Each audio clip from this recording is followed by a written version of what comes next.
1950 Sabarimala തീവെപ്പ് case നടന്നു. നാളിതുവരെ അതിൻ്റെ റിപ്പോർട്ടിന്മേൽ ഒരു ചർച്ചയോ തുടർ പ്രവർത്തനമോ നടന്നിട്ടില്ല. 1949 കേരളത്തിൽ ഹിന്ദു മണ്ഡലം എന്ന പേരിൽ അന്നത്തെ മന്നത്താചാര്യനും NSSൻ്റെ നായർ സൊസൈറ്റിയുടെ കുലപതിയായിരുന്ന മന്നത്താചാര്യനും അതുപോലെ തന്നെ നമ്മുടെ SNDPയുടെ ശ്രീനാരായണ ധർമ്മപരിപാലന സംഘത്തിൻ്റെ ആർ ശങ്കറും മുഖ്യമന്ത്രിയായിരുന്ന ആർ ശങ്കർ തമ്മിൽ കൈകൊടുത്തുകൊണ്ട് കൊല്ലത്ത് നടന്ന ഒരു മഹാസമ്മേളനം നടന്നു, ഹിന്ദു മണ്ഡലം. ആ രണ്ട് സംഭവങ്ങൾ നടന്നതിന് ശേഷം 1950 മുതൽ 75 വർഷക്കാലം അല്ലെങ്കിൽ 76 വർഷം എടുത്തു കഴിഞ്ഞാൽ എന്താണ് ഹിന്ദുവിന് സംഭവിക്കുന്നത്? ഹിന്ദുക്കളുടെ ക്ഷേത്ര സ്വത്തുക്കളെല്ലാം പല രൂപത്തിൽ ഇല്ലാതാകുന്നു. അത് ഒരുപക്ഷെ ഹിന്ദുവിനും അതിൽ പങ്കുണ്ട്, വിശ്വാസിക്കും തന്ത്രി പോലുള്ള വിശ്വാസിക്കും അതിൽ പങ്കുണ്ട്, അവിശ്വാസികളായ യുക്തിവാദികളായ ഗവൺമെൻറ്റുകൾക്കും അതിൽ പങ്കുണ്ട്, ദേവസ്വം ബോർഡിനും അതിൽ പങ്കുണ്ട്. എല്ലാവരും കൂടെ ഒരു നെക്സസ് ഉണ്ടാക്കി ഹിന്ദുവിൻ്റെ സ്വത്ത് അടിച്ചുകൊണ്ട് പോവുക എന്നുള്ളതാണ്. ഈ ഇടയ്ക്കാണ് ഞാനൊരു വാർത്ത അറിഞ്ഞത്. തിരുവനന്തപുരം ഗണപതി ക്ഷേത്രം, പാളയത്തൊരു ഗണപതി ക്ഷേത്രമുണ്ട്. അത് ഗണപതി ക്ഷേത്രം വളരെ ചെറിയ തോതിൽ നിൽക്കുന്ന ക്ഷേത്രമാണ്.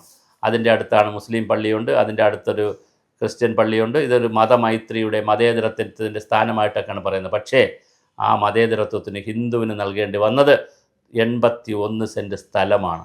അതാരാണ് എടുത്തുകൊണ്ട് പോയെന്ന് അറിയാൻ പറ്റില്ല. കാരണം ഒരു സൈഡ് മാത്രമേ പള്ളിയുള്ളൂ, മറ്റ് സൈഡിലൊക്കെ മറ്റ് സ്ഥാപനങ്ങളൊക്കെ ഇരിക്കുകയാണ്. അപ്പോൾ ആരാണ് ഈ വസ്തു എടുത്തുകൊണ്ട് പോയതെന്ന് നമുക്ക് പറയാൻ പറ്റത്തില്ല. പള്ളിയെ നമുക്ക് കുറ്റം പറയാൻ പറ്റത്തില്ല. മറ്റാരെങ്കിലും എടുത്തുകൊണ്ട് പോയോ? 90 സെൻറ്റ് സ്ഥലമുണ്ടായിരുന്ന ഗണപതി ക്ഷേത്രത്തിൻ്റെ 81 സെൻറ്റ് സ്ഥലവും ഇന്ന് കാണാനില്ല. 9 സെൻറ്റ് മാത്രമേ ഉള്ളൂ. മൺട്രോ സാഹിബ് ചെയ്ത ഒരു ദുഷ്ടതരം, അതായത് മൺട്രോ സാഹിബിന് തിരുവിതാംകൂർ രാജ്ഞിയുടെ ഉപദേഷ്ടാവും ദിവാനുമായിരുന്ന കേണൽ മൺട്രോ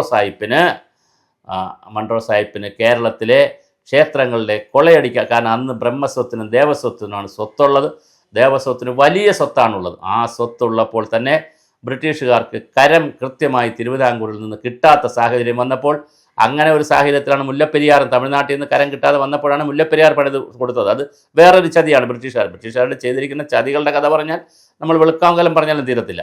എന്തായാലും കേരളത്തിലെ ക്ഷേത്രങ്ങളൊക്കെ ഇവിടെ ഹിന്ദുക്കൾ നശിപ്പിക്കുന്നു എന്നൊരു വ്യാജ റിപ്പോർട്ടുണ്ടാക്കി അങ്ങനെ തിരുവിതാംകൂർ ദേവസ്വം ബോർഡ് ഡിപ്പാർട്ട്മെൻറ്റ് ഉണ്ടാക്കുകയൊക്കെ ചെയ്ത് അതിലാണ് അൺഇൻകോർപ്പറേറ്റഡ് എന്ന് പറഞ്ഞ് തിരുവിതാംകൂർ രാജ കുടുംബം പന്തളം കൊട്ടാരത്തിൽ നിന്ന് 10-30ഓളം ക്ഷേത്രങ്ങൾ ഇങ്ങനെ പിടിച്ചു വാങ്ങുകയും കൊടുക്കുകയൊക്കെ ചെയ്തു.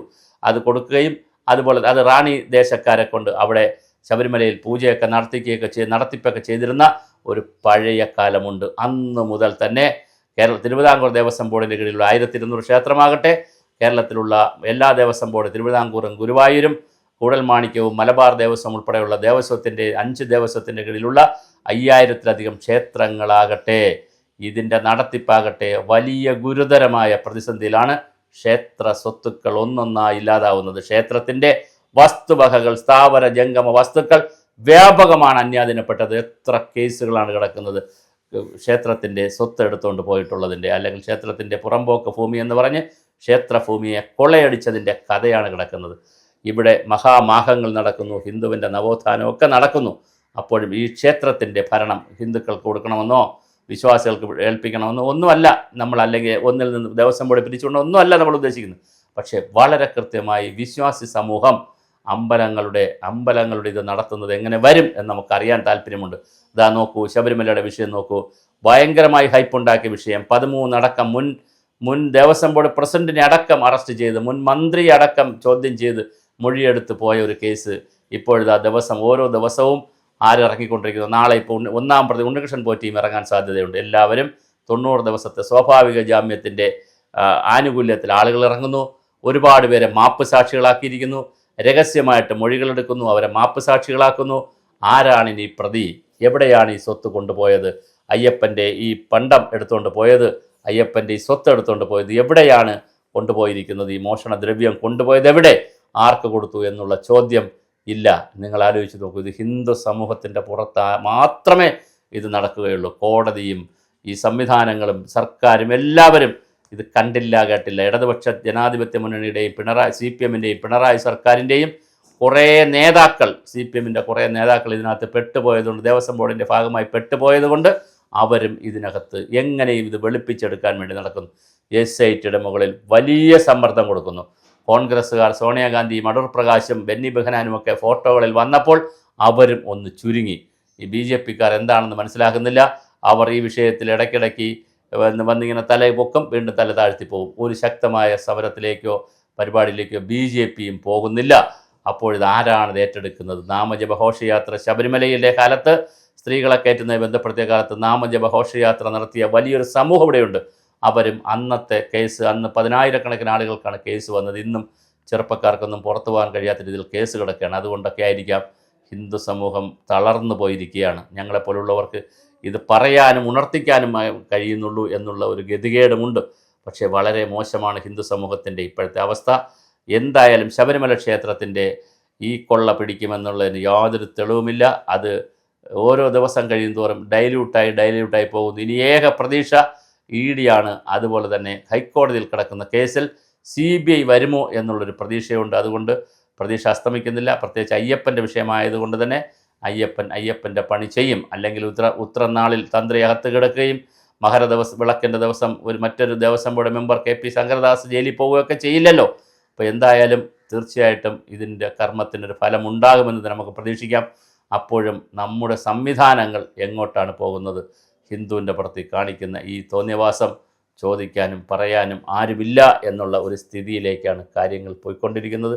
മറ്റേതെങ്കിലും ഒരു സമുദായത്തിനോ മതത്തിനോ ആയിരുന്നുവെങ്കിൽ ഇതായിരിക്കുമോ ഇവിടുത്തെ സ്ഥിതി എന്നുകൂടി എല്ലാവരും എന്ന് പറഞ്ഞാൽ അതിൻ്റെ അർത്ഥം കലാപമുണ്ടാക്കണമെന്നല്ല. പക്ഷേ സമാധാനപരമായിട്ടുണ്ടെങ്കിൽ നടക്കേണ്ട കാര്യങ്ങൾ നടക്കണ്ടേ, ചെയ്യേണ്ട കാര്യങ്ങൾ ചെയ്യണ്ടേ. ശബരിമലയെ സംബന്ധിച്ചിടത്തോളം അവിടെ ഹിന്ദുവെന്നോ മുസൽമാനെന്നോ ക്രിസ്ത്യാനോ ഒന്നുമില്ല. എല്ലാവരും ചെല്ലുന്ന, സകല പേർക്കും ചെല്ലാൻ കഴിയുന്ന ഒരു ക്ഷേത്രത്തിൽ, അവിടെ വാവരും മകളയപ്പുറവും എല്ലാം ഉള്ളൊരു ക്ഷേത്രത്തിൽ തീർച്ചയായിട്ടും സകല പേരുടെയും ഒരു വിഷയമാണിത്. കേരളീയ പൊതുസമൂഹത്തിൻ്റെ ഒരു വിഷയമാണിത്. വിശ്വാസത്തിൻ്റെ ഭാഗമല്ല, മാത്രമല്ല കൊള്ളയുടെ വിഷയമാണ്. ഒരാരാധനാലയത്തിൽ നിന്ന് കോടാനുകോടി രൂപയുടെ സ്വത്ത് അടിച്ചുകൊണ്ടുപോയ പകൽ കൊള്ളയുടെ കഥയാണ്. അത് ശരിയായി മാറ്റിയെടുക്കുവാൻ അല്ലെങ്കിൽ അതിന് ബന്ധപ്പെട്ടവരെ ശിക്ഷിക്കുന്നത് വരെ പൊതുസമൂഹത്തിന് ഉറക്കമുണ്ടാകില്ല. ആ പൊതുസമൂഹത്തിൽ ഹിന്ദുവും മുസൽമാനും ക്രിസ്ത്യാനിയും എല്ലാ വിഭാഗക്കാരും ഉണ്ടാകും. അതുകൊണ്ട് തന്നെ കേരളത്തിൻ്റെ പൊതുസമൂഹത്തിൻ്റെ മനസാക്ഷിയുടെ നേർക്കുള്ളൊരു ചോദ്യമാണ് ശബരിമല കേസ് ശുഭപര്യാവസായിയാകുമോ? കേരളത്തിലെ ക്ഷേത്രങ്ങളിലെ കൊള്ളയടിക്കൽ പരിപാടി ദേവസ്വം ബോർഡ് മതിയാക്കുമോ? അതിനകത്തൊക്കെ വിശ്വാസികൾക്ക് ആവശ്യമായ പ്രാതിനിധ്യം നൽകി ഇതിനെ പുനരാവിഷ്കരിക്കുമോ?